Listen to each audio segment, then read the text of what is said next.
Hi everybody, welcome to part 4 of Bustle month here at Blue Moon Designs YouTube channel. I am going to take you on a little tour of my Bustle fabrics. So I'm going to give you a little peek into my creative process and how I pull fabrics to make bustles. So come and join me. Hello friends, welcome to the wall of fabric. Oh, it's so lovely over here. Yeah, so I love storing my fabrics by color because that way I can look at everything in one particular color scheme and see what textures go really well together. So I actually have this part of it is all of my Bustle fabrics. The part over here behind me, that's a little out of camera, these are all belt and hoodie fabrics.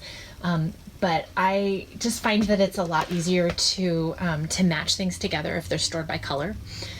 So it's just a part of my process. I also have found that folding things in a certain way and then rolling them is another great way to store fabric. I've seen many different methods for storing scraps, and this seemed to be the best way that worked for me. I love to be able to see everything kind of at once, and if I'm talking with customers about custom orders, I can see what I have almost immediately versus stored away in boxes.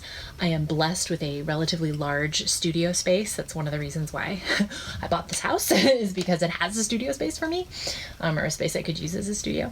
So yeah, so I have everything sorted by color. I've got my kind of darker blues and teals. I've got my purples and greens and gold. I've got this wonderful burgundy and red, and black gets two because I happen to have a lot of black, pink, and there's a few other ones you can't see in the frame. Blue or brown. This is brown over here, and green. Yeah, so whenever I go to pull a bustle, I actually will take a plastic shopping bag, usually like the old style that they used to sell before they started doing all reusable bags.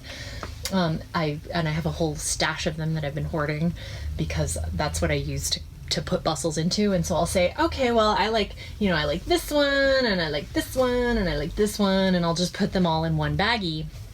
And that way everything's kind of organized.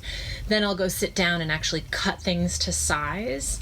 And it helps me because I usually will, when I'm sitting down to prepare for a show or like Dickens Fair or something, I'll say, okay, I want 6 burgundy bustles. And so I'll know that I have 6 ready to cut.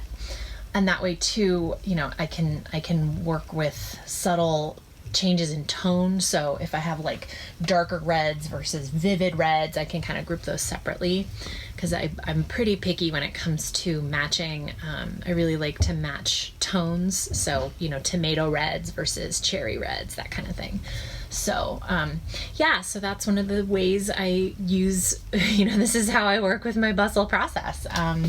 This is definitely, something that really impresses people when they come visit the studio, and I have customers who want to pick stuff up in person back when we could do things in person and breathe the same air as other people.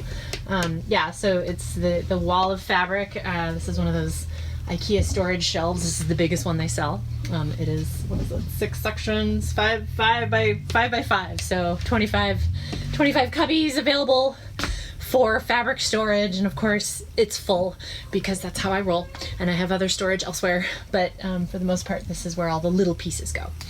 Yeah, so I'm glad I could show this to you. This is pretty fun to have people get a little peek into how the studio works and how my process works.